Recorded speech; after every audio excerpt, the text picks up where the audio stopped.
Hi my friends.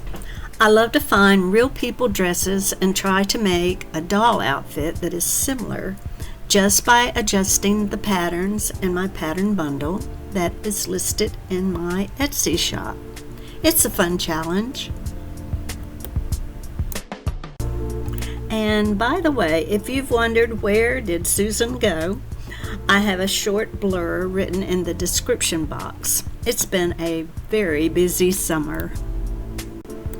Okay, let's get back to the back to school dress. I have the Willy Wisher size pattern bundle, and I also have a pattern bundle for the 18-inch doll. Both are listed in my Etsy shop. I used the jacket pattern and the open-toe shoe pattern with the boot top.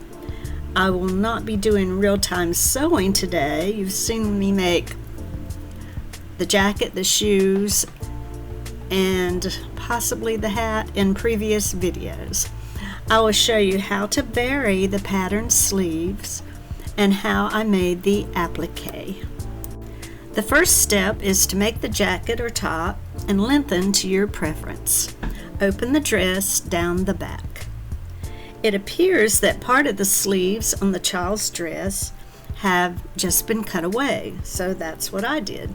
I put the dress on my doll and used chalk to mark the area that I wanted to cut away. I went ahead and hemmed the sleeves, and I hemmed the bottom of the dress. I hemmed the front shorter than the back, and I also finished up the seams and edges with a zigzag stitch. The next step is to make the applique. At first, I was going to make one of my free motion girls.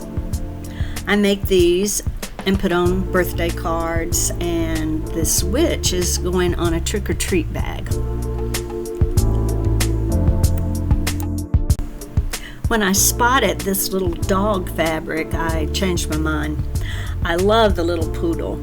You could also use Stampin' Ink or even draw your own applique. I pulled a few other scraps of fabric and was pleased with the results. In this clip, I showed how I sewed a binding around the white fabric, and then I sewed kind of a collage of this ooh la la fabric onto my rectangle of fabric. It reminds me of a quilt square.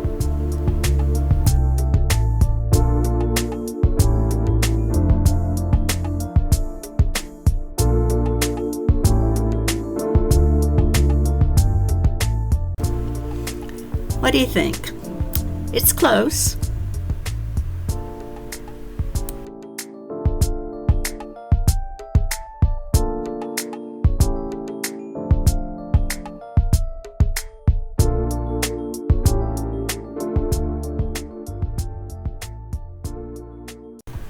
I've already got another video started where I have copied little girl outfits.